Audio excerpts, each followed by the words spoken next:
Hello friends, स्वागत है आप सभी का। आज हम हैदराबादी बिरयानी बनाएंगे और साथ साथ प्रथम ज्योतिर्लिंग सोमनाथ की कथा करेंगे। तो चलिए कथा स्टार्ट करते हैं। शिव पुराण के कोटि रुद्र संहिता में सोमनाथ को सर्वप्रथम ज्योतिर्लिंग कहा गया है, जो गुजरात राज्य के एक क्षेत्र सौराष्ट्र में स्थित है। तो चलिए जानते हैं सोमनाथ ज्योतिर्लिंग की कथा। प्रजापति दक्ष ने अपनी 27 कन्याओं का विवाह चंद्रमा के साथ किया था। दक्ष कन्याएं चंद्रमा को अपने पति स्वरूप में पाकर बड़ी ही खुश थी, परंतु चंद्रमा उन 27 बहनों में से सबसे अधिक प्रेम रोहिणी को करते थे।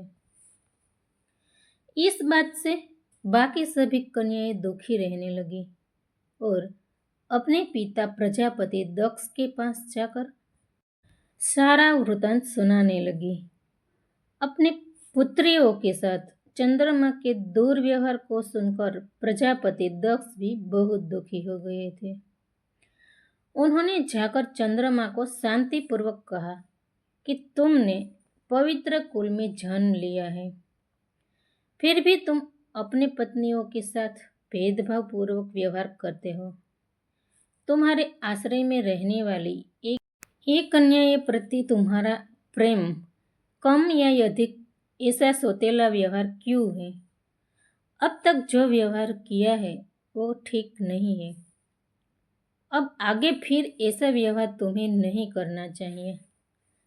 इस प्रकार प्रजापति दक्ष ने चंद्रमा को समझाया और ऐसा समझ लिया कि चंद्रमा में सुधार हो जाएगा। उसके बाद प्रजापति दक्ष वापस चले गए। इतना समझाने के बाद भी चंद्रमा ने एक रोहिणी के साथ ही लगाव रखा और किसी भी कन्या से नहीं। दोबारा यही समाचार सुनकर प्रजापति दक्ष बड़े दुखी हुए।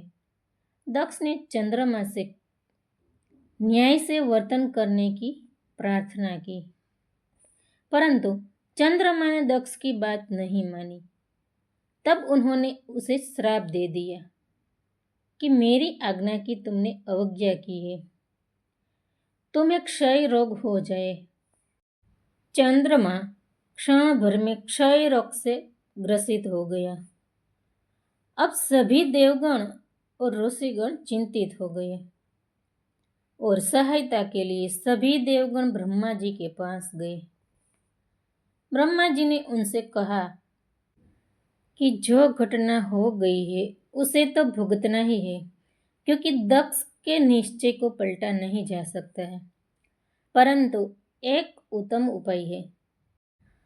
अगर चंद्रमा देवताओं के साथ शुभ प्रभास क्षेत्र में चले जाए और वहां पर सामने शिवलिंग की स्थापना करके विधि पूर्वक मृत्युंजय महामंत्र का जाप करे, तो इनकी आराधना और तपस्या से भगवान भोलेनाथ प्रसन्न हो जाएंगे और वे उन्हें क्षय रोग से मुक्त कर देंगे। ब्रह्मा जी की आज्ञा को स्वीकार करके चंद्रमा सभी देवताओं के साथ प्रभास क्षेत्र में पहुंचे। वहां पर चंद्रमा ने निरंतर खड़े रहकर भगवान शिव की तपस्या करने लगे और महामृत्युंजय मंत्र का जाप करने लगे। उसकी तपस्या से भगवान शिव प्रसन्न हो गए और चंद्रमा को वरदान मांगने को कहा।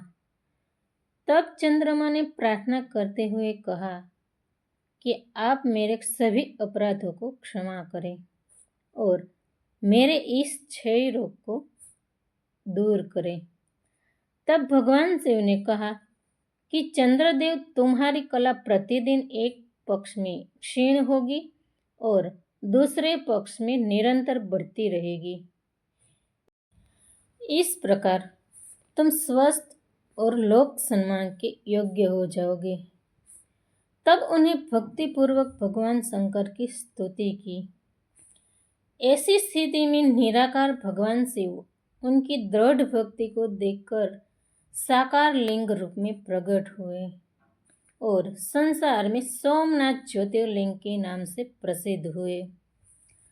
और वहीं पर सभी देवताओं ने सोमनाथ कुंड की स्थापना की, जिसमें भगवान शिव और ब्रह्मा जी का सदा निवास माना जाता है। तो फ्रेंड्स, कैसी लगी प्रथम ज्योतिर्लिंग सोमनाथ की कहानी और हमारी हैदराबादी बिरयानी रेसिपी भी? आप लोग कमेंट बॉक्स में कमेंट करके ज़रूर बताना। और वीडियो पसंद आया हो तो लाइक, शेयर और सब्सक्राइब कीजिए और बेल आइकन को प्रेस कीजिए ताकि अवनवी रेसिपी और कहानी के साथ मिलते रहे। तो मिलते हैं अगली रेसिपी में। तब तक के लिए bye bye. Thank you for watching.